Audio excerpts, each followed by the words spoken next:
এখানটাতে পক পক করছিস? কি হয়েছে রে লেওড়া? অত পক পক করার কি দরকার? ওই ডাক্তার বাবু, আমি দেখছিলাম যে তুমি আছো কি না। বলছি ডাক্তার বাবু, আমরা কোনখানে দাঁড়াবো? হ্যাঁ, এই তো আমি সিটটা ছেড়ে দিচ্ছি, তুমি এখানে বসো। মাং মারানির ভাই, লাইনে দাঁড়া গিয়ে। সেইটা বড় ভালো করে বললেই তো হলো, অত বাখান দিবার কি দরকার? এ পল্টু, এখানে এসে বেশি কেলামু মারাস না, চুপচাপ লাইনে দাঁড়া, না হলে মার খেয়েছিস তো ডাক্তারের মার।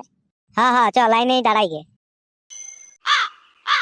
এই যে দাদা, আপনি যে সামনে দাঁড়িয়ে গেলেন, মন্ত্রী এসেছেন নাকি? হ্যাঁ? বলছি আপনি কি মন্ত্রী এসেছেন, সামনে এসে দাঁড়িয়ে গেলেন যে? এইখানে দেখছি একটা লোকও ঠিক নাই বড়া, শালা সব বাখান দিয়ে কথা বলছে, আবার সামনে দাঁড়ালে বলছে পেছনে দাঁড়া। হ্যাঁ, তা তোকে চুমু খাবেন নাকি? সামনে দাঁড়াচ্ছি যে, পেছন দিকে চ। হ্যাঁ হ্যাঁ, পেছন দিকে পেছিয়ে যান। হ্যাঁ হ্যাঁ, পেছন পেছন। হ্যাঁ, সামনের দিকে পেছিয়ে যান। হ্যাঁ হ্যাঁ, পেছন দিকে পেছিয়ে যান। দাদা, একটা কথা বলবো আপনাকে। হ্যাঁ, কি বলবে বলো। আপনি এইখানে কি জন্য আইছেন? আমি এইখানে বেলুন বিক্রি করতে আইছি। লিবেন লিবেন বেলুন? গুদ মারানির ভাই। এ চ চ, পেছন দিকে দাঁড়াই গে। হ্যাঁ, তা তুই এগোয়া। তো দাদা, আপনি এখানে কি জন্য আইছেন? আমি আসতাম নাই, আমার মেন সইছে তাই আইছি। মাগ মারানি শালা। বলছি কাকা, কাউকে তো সম্মান দিতে শিখলে না। তো একটা ভালো কথা জিজ্ঞেস করছি, তার আবার এই উত্তর। ভালো উত্তর এইখানে পাবে না, এটা ডাক্তার ঘর। ভালো উত্তর নিতে গেলে তোমাকে স্কুলে পড়তে হবে। নেক্সট কে আছেন? ডাক্তার বাবু, আপনি আমাকে ডাকলেন? তোমাকে ডাকিনি আমি, নিজের জায়গায় গিয়ে দাঁড়াও। আপনাকে কোথাও দেখেছি মনে হচ্ছে, আপনাকে খুব চেনা চেনা লাগছে। কোথাও যেন দেখিয়েছি মনে হচ্ছে, কোথায় দেখেছি? আমাকে আবার তুমি কোথায় দেখবে? আমি তোমাকে কোনোদিন দেখিনি, তুমি আমাকে কিভাবে দেখবে? কোথাও যেন মনে হচ্ছে তোমাকে দেখিয়েছি, কোথাও তো দেখেছি, ঠিক মনে পড়ছে নাই। হ্যাঁ, মনে পড়েছে, তুমি সেই দেশ স্বাধীনের সময় ছিলে লয়? কি আলতু ফালতু কথা বলছো গো তুমি? নুকু হলে তো হবে না। আমি তোমাকে দেখেছি সেই গান্ধীজির পেছনে টর্চ চালিয়ে যেতে। সেই যখন দেশটা স্বাধীন হয়ে গেল, তখন তুমি গান্ধীজির সামনে দাঁড়াই পরে সেই ফটোটা তুললে। তুমি কি ভাবছো আমি তোমাকে ভুলে যাব? না না, সেই যুদ্ধ হতে হতে সেই যখন উহাদের পায়খানা পেয়ে যাচ্ছিল, তুমি জলের বোতল আনতে গেলে, মনে পড়ছে এবার? দাদা তুমি পেছন দিকে যাও, আমার মনে হচ্ছে তোমার কোথাও ভুল হচ্ছে। সে তুমি না মানতে পারো, আমি তো দেখেছি। ঠিক আছে, পরিচয় দিলে না তো কি হবে? আরে পল্টু, তুই হুবহুব ঢমের দিচ্ছিস যে, তুই লোকের কাছে মার খাবি নাকি? তুই মনে হচ্ছে নিজেও মার খাবি আর আমাকেও মার খোয়াবি। না রে, মার খেতে যাবি কেন? আমি তো ভালো কথাই শুধোচ্ছি।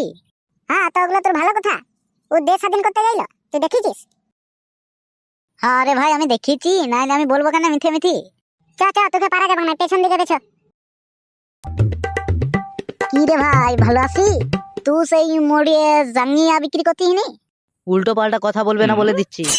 তো হ্যাঁ রে, আমি উল্টো পাল্টা কি বললাম? আমি ঠিকই তো বলেছি, তুই সেই জাঙ্গিয়া বিক্রি করতিস। ছেলেদের জাঙ্গিয়া আর মেয়েদের প্যান্টি লিয়ে তুই বিক্রি করতিস, আমুলে জাঙ্গিয়া করে লাফাথিস। মনে হচ্ছে তুই লোস। আমার মনে হচ্ছে কোথাও আমার ভুল হচ্ছে। তোমাদের আর খেদে কাজ নেই বলো? লোকে শুধু জ্বালাতে এসেছো, কখন ধরে এসে খালি আমাদেরকে ডিস্টার্ব করেই যাচ্ছ। না না, ডিস্টার্ব কেন করবো, আমার মনে হলো তাই বললাম। বইলি পল্টু, ওই দাদুর চেয়ে এগোতে বই। তোর যা মন যায় কর, তুই তো কথা শুনবি না। আর মার খেলে আমাকে ডাকিস না যে মার খেলাম দেখ। তুই দেখ না কি করি, দাদুর চেয়ে এগোতে বই। এই যে পেছন দিকে পেছন। তোমাকেই বলছি, পেছন দিকে পেছিয়ে যাও। দাদু, তুমি আমাকে বলছো? হ্যাঁ হ্যাঁ, তোমাকেই বলছি, পেছন দিকে পেছিয়ে যান। বলছি আমাকে সামনের দিকে এগোড়াই দেন না, বিড়ি খেতে 10-5 টাকা যদি লেন তো লেবেন।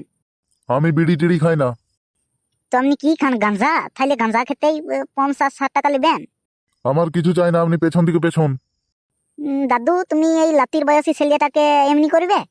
বেশি না কথা বাড়িয়ে পেছন দিকে পেছিয়ে যান। বলছি ডাক্তার বাবু, আমার আবার শরীর খারাপ হয়ে গেল যে গো। তো আমি কি ভগবান ডাক্তার নাকি মারা? আমি তোমার শরীর খারাপ বারবার ঠিক করে দেবো? তোমাকে বলেছি না যে আর বিড়ি খাবে না? না না ডাক্তার বাবু, আমাকে ভুল বুঝবেন না, আমি আর বিড়ি খাই না। ঠিক আছে, ওষুধের দোকান যান, আর আমি একটা ওষুধ লিখে দিচ্ছি, ওটা খেয়ে নেবেন। হ্যাঁ হ্যাঁ, ঠিক আছে ডাক্তার বাবু। দাদু, তাইলে তুমি হুবহুব মিথ্যে কথাটা বলে দিলে আমাকে যে বিড়ি খাও না তুমি। শালা এখনকার বুড়োগুলোকেও বিশ্বাস করা যাবে না দেখছি। বেশ করেছি। বলি ডাক্তার বাবু, একটা কথা বলবো? হ্যাঁ বলুন। আমি বলি তোমার চুলগুলো কোথায় গেল? আমার চুল হয়েছে কি না হয়েছে তোমার কি জানা দরকার? না না না, জানিয়ে তো কিছু লাভ নাই। ওই মনে হচ্ছিল যে চুলগুলো নাই, তো একটা ডাক্তার মানুষ কিরকম দেখাচ্ছে, ওই জন্য জিজ্ঞেস করলাম। না ওভাবে টিন ভাঙা লোহা ভাঙাকে বিক্রি করে দিয়েছ?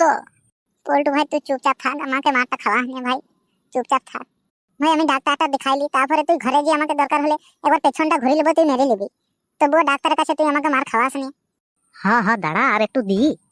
বলি ডাক্তার বাবু, আপনার টাকের পর ওই যে টিউবলাইটের মতন কি লাগাইছেন? না রাতে বেলা দেখতে পাও না তাই লাগাইছো? আমার মনে হচ্ছে তো এটা টুনি লাইট। কি হয়েছে?